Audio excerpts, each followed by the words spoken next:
everyone, and welcome to episode 64 of the FusionCast. This week is all about Ceph. I'm happy to be joined by Bill West. Bill is our global object sales specialist, which includes both Cloud Object Storage and Ceph.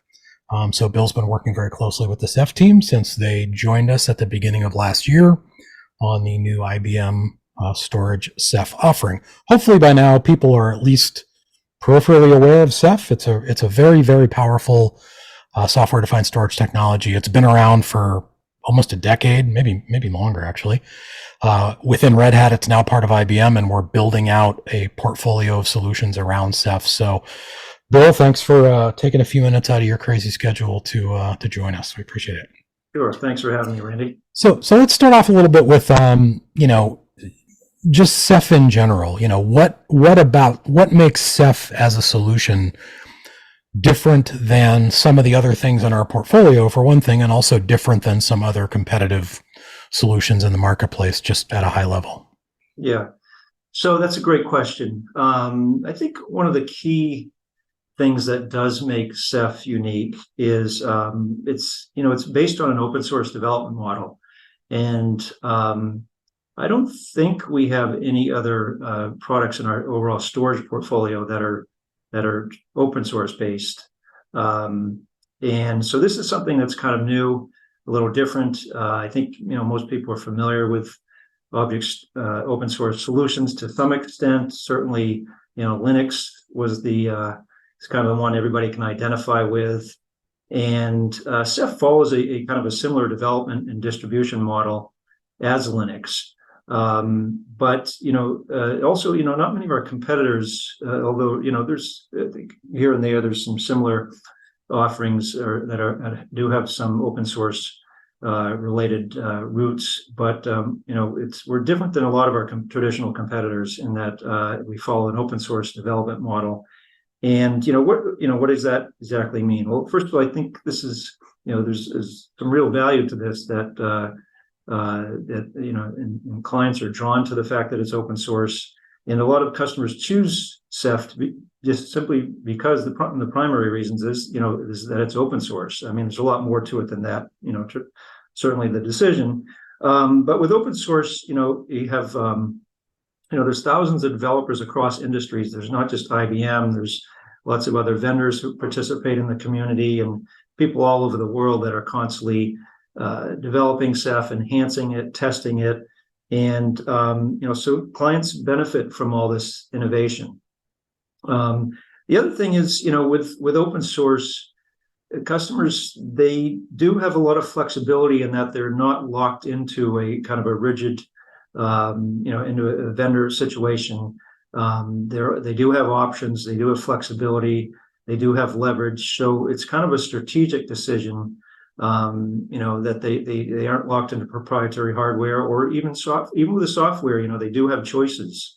So this is kind of a powerful thing, and I think customers look at this as valuable, helps them with cost efficiency over the long term, especially with the hardware, being able to pick and choose whatever x86 platform they want to run on. Yep. So those are some of the things that come to mind. Yeah, and I mean, even stepping up a level, higher in terms of looking at the market demand and the kind of market, position of Object right now. Object is like the fastest growing segment of data, right? I mean, we're, of course, constantly producing massive volumes of data, and the Object portion of that data is among the fastest growing segments, right? So I think timing wise, having a solution like Ceph that we can bring to market kind of fits well, or kind of aligns well with that trend in the industry, would you say? Yeah, sure. I think, with Object, there's certainly multiple forces that are driving the growth of object storage. Certainly, the most common one everybody, that jumps to mind is, the AI and the importance of data, right? You've heard it a million times, but, truly customers are leveraging, their data as a strategic advantage in business, and one of the best platforms to store large amounts of data, manage large amounts of data is certainly object storage. That's its strength. High capacity, large amounts of data, unstructured data, And also just, the rise of the public cloud. I mean, the public cloud is largely, standardized on S3 and object storage. And as more and more tools and applications are developed, either on the public cloud or for it to use on the public cloud, that's driving the demand for more and more S3 and object storage based applications. Yeah, and of course, Ceph is a very high fidelity S3 solution, right? So it meets the spec and meets the S3 requirement very closely and provides a lot of the functional capabilities that S3 offers, which is great. So it can be used in a truly hybrid cloud, deployment or object deployment model. So we can't talk about object, we can't talk about data without talking about watsonx. That's kind of the big overarching message around IBM right now. We're kind of an AI and hybrid cloud company, and that AI banner is being really carried by watsonx. So talk a little bit about the role that Ceph plays in watsonx, and in particular, as it relates to the watsonx.data solution space. Sure. I think, with watsonx and watsonx.data, essentially, it's all feeding off of client supplied data sets, more or less, right? And it's, watsonx.data, they're essentially, very advanced data lakehouses. And, the whole data lakehouse concept and the frameworks, they're largely built to optimized for S3 based object storage, right? One of the promises and one of the there's many benefits to the data lakehouse, many advantages it brings over, previous architectures. But one of them is the fact that it's customers can leverage very cost efficient, highly scalable object storage, and to consolidate their different data sets, structured and unstructured, all onto object storage. So it's, they're largely written to interoperate and to leverage, S3 object stores.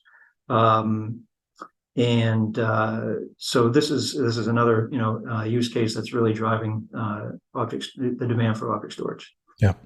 And I think you raise a good point too. There is an element of, as AI becomes more prominent in the enterprise and watsonx starts to really build momentum as that trusted enterprise ready AI platform, that's going to drive demand for a lot more data, because obviously the more data that you can use to train the models and to, support that environment, the more accurate and viable and useful and actionable, the results are going to be. So giving customers a cost-effective, high-performance object store that can be run locally, that gives them great performance. It's easy to manage, and it's all part of the whole kind of Fusion architecture, or can be also run independently using, for example, Ceph Ready nodes. Let's talk a little bit about that.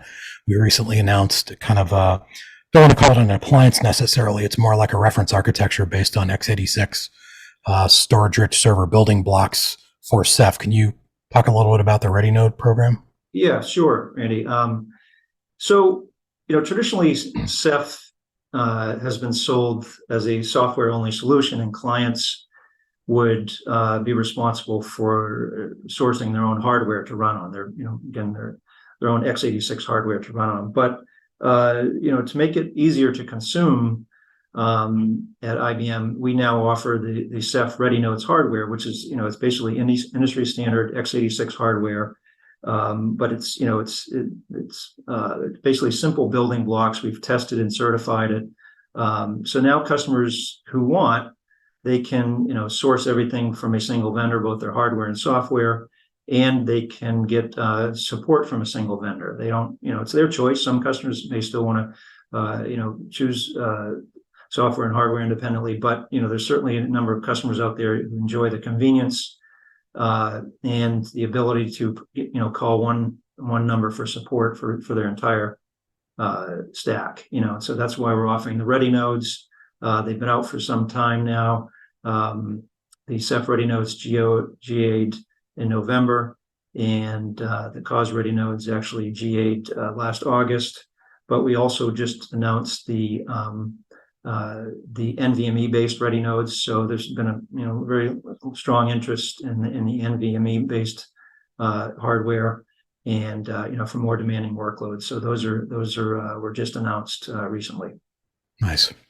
So the last thing I want to touch on is, one of the questions we get, and you sort of mentioned this off the top, the fact that Ceph is an upstream open source project that was eventually, I believe it was like 2014, that Red Hat acquired a company called Inktank, which was the first to commercialize Ceph and offer it as a fully supported kind of enterprise commercial offering.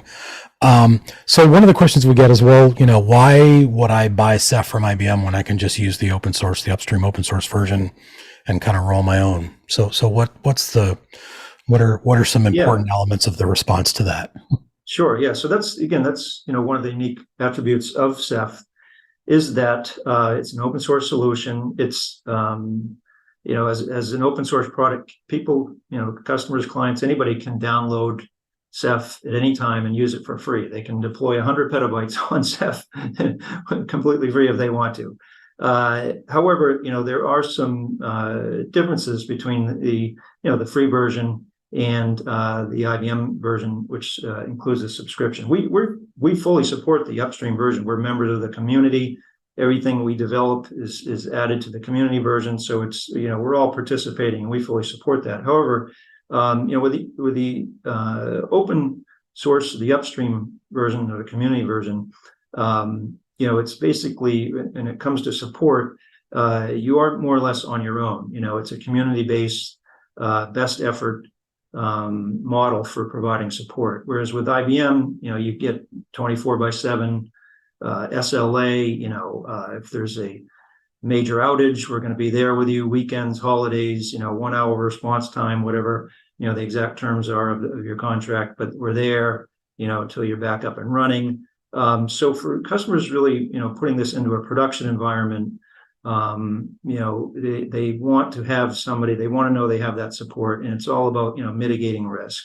They know that they have the world's most premier Ceph experts are work for IBM and work for IBM support.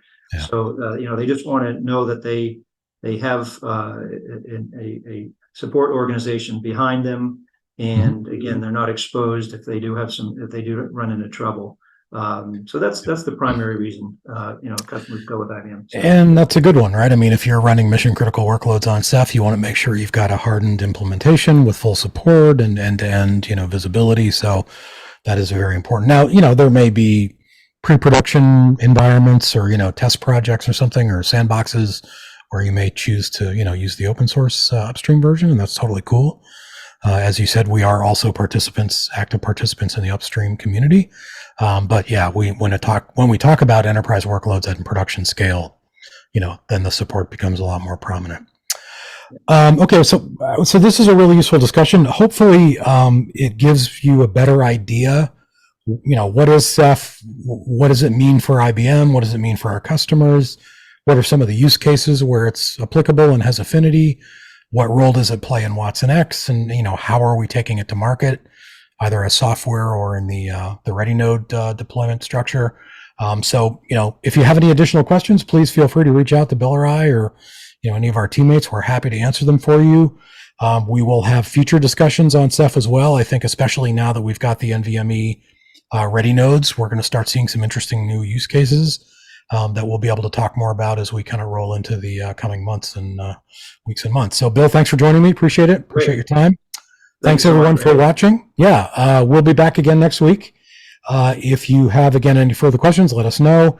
If you have any ideas for future episodes, please shoot me a Slack or an email, and we will make sure to get them on the production schedule. I believe my intrepid co-host Pete will be back next week. He's traveling this week, but I think he'll be back in the studio next week. So thanks again, everyone, and we'll talk to you next week.